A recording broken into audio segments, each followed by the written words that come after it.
Welcome back, America. I know a lot of us are so deeply concerned about what we've learned about the Arctic Frost investigation. We would not know most of it if it weren't for our next guest. He has relentlessly pursued the truth, worked with the FBI director and the Attorney General to get Americans some pretty darn shocking documents. The latest being in the last few days, hundreds of Republicans were targeted. Not a few, hundreds, bank records, phone records, everything taken. We know this because of the great work of the House Judiciary Committee Chairman Jim Jordan, who joins us now. Mr. Chairman, great to have you on the show.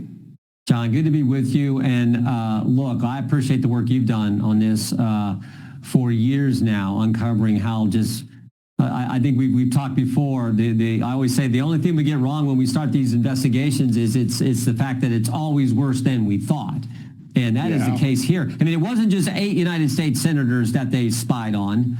It was much broad. It was hundreds of people that they're doing subpoenas where they're getting bank records. They got the bank records of Dan Scavino. Dan Scavino in President Trump's first term ran the social media operation. Why do they need his bank records, for goodness sake? And there's countless other examples that are just so ridiculous. Just shows how weaponized Jack Smith and Arctic Frost, which was before Jack Smith and then became the Jack Smith special counsel, how bad it was. Yeah, it doesn't look like they were looking for crime. It looks like they were looking for people where they hope to find a crime. There's all these weird things like they're going to look at a gambling debt for one guy. I mean, they just seem to be on a fishing expedition, exactly the sort of thing our founding fathers, when they created the country, wanted to get rid of because they hated the general warrants of the great British era. Have we returned to an era where at least some people think we have general warrants now? It sure seems like that. You know, they didn't go to a judge and get probable cause and say there's probable cause to think Dan Scavino committed some crime, so we want his bank records. You know, he was the guy who ran President Trump's Twitter account. I mean, what are you talking about? Like that makes where was the probable cause to say we want Mark Meadows, information on Mark Meadows, saying there's one email that says Mark Meadows was engaged, some sources saying to some agent that Mark Meadows was engaged in treasonous activity. Are you kidding me? This is the craziest stuff I've ever seen. And then, John, this is why we want to talk to Jack Smith, why we've sent him a letter. We want him to come in for a deposition. We want to get answers because we've already deposed 2 of his deputies, Mr. Bratt and Mr. Wyndham. And they took the fifth, 71 and 73 times respectively, took the fifth to questions like, was this a political operation that you guys were running, trying to get President Trump, harm him politically? I take the fifth. How about anyone else you surveilled in addition to these 8 U.S. senators?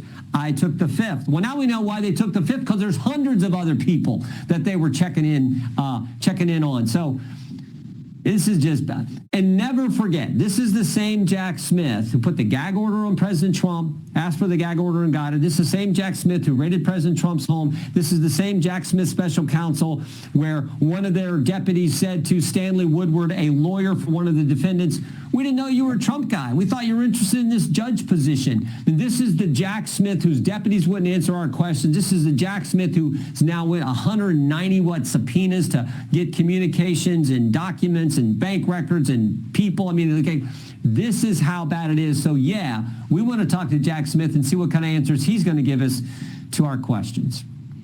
Yeah, and if he doesn't come voluntarily, I think I know the answer to this question given your long track record as a chairman, but does a subpoena follow?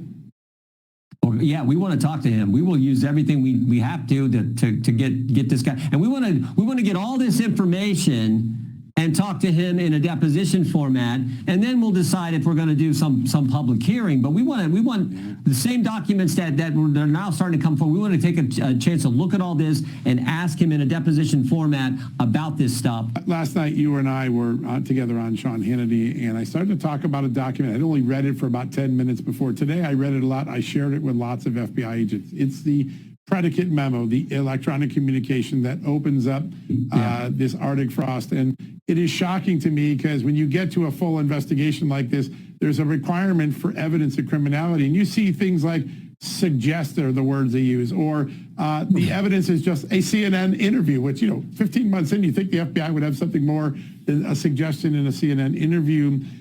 You made a big deal and did a great job on Russia collusion, showing us how flawed that opening of the case was. Is this another case that didn't have the proper predication? sure looks that way. I mean, it sure does. And it looks like this was just the same old weaponization, same old political focus, focus on politics, going after your political enemies. Same mindset that said, we're going to put the dossier in the intelligence community assessment, even though we know the dossier is garbage. We know there's no underlying intelligence to support it. That same mindset was there in 2016 is the mindset we see now in 2022 with Arctic Frost, and then as it transformed into Jack Smith's special counsel and later in 2022, same exact mindset. So yeah, that's what it sure looks like. You not only investigate, you create solutions. You spend a lot of time, I know, talking to your colleagues, trying to find the solutions that will solve some of the things that have been abused now repeatedly over the last decade. It seems to me the gathering of phone records and geolocation data using phones and other tools have been widely misused. Basically, they're used as phishing tools, not as targeted intrusions on our privacy warranted by a criminal probe. Are you ready to come forward with some reforms in the next year to try to rein in this government? Because it clearly doesn't want to rein in itself. Yeah, we're definitely always looking at that to protect Americans' liberties. It's the main responsibility of the Judiciary Committee.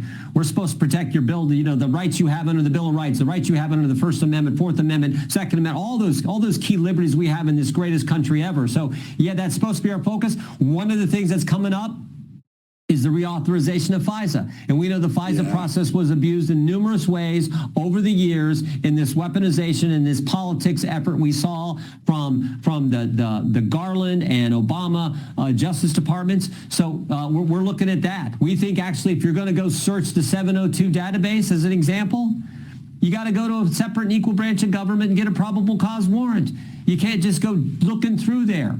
And the same kind of thinking that may apply to how this investigation unfolded, where they were just throwing subpoenas out there for anybody and everybody to get their bank records and communications and everything else. I still fail to see why you needed, and I use Dan Scavino because Dan's a good man who's done great work, why you need his bank records. What is going on? What was the probable cause that said somehow Dan Scavino's engaged in criminal activity and we need to see his bank records? That makes no sense. He was posting memes, for God's sake. That's what he was doing. He was posting the president's tweets every day. It's crazy to think about. You've looked at a lot of the evidence. When you look at some of the major players, Barack Obama, Hillary Clinton, James Comey now indicted, John Brennan, do you think other people have committed crimes that need to be prosecuted by this Justice Department? We referred John Brennan last week. Right. And we don't do these very often. You know, you've been around and followed all this. The facts got to be there. John Brennan told us in a deposition that he wasn't involved with the dossier, didn't want the dossier included in the intelligence community assessment, the report the IC puts together.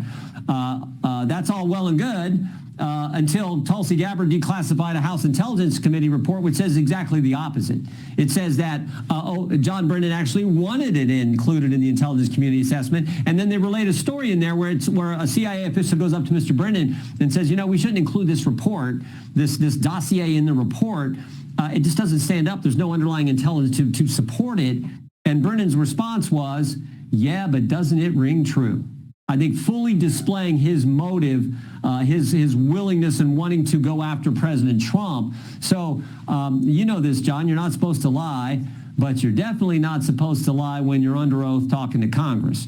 And it looks like that's exactly what John Brennan did, and that's why we referred him.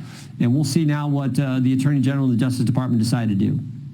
Yeah, so important. And by the way, there's written evidence. I mean, his own emails contradict his testimony. It's pretty powerful. Yeah, pretty powerful stuff. Mr. Chairman, we wouldn't know half of this if it weren't for the great work you and your team are doing. Thanks for joining us. We're going to keep close in touch because I think a lot of big histories ahead of us. But thanks for being with us tonight. You bet.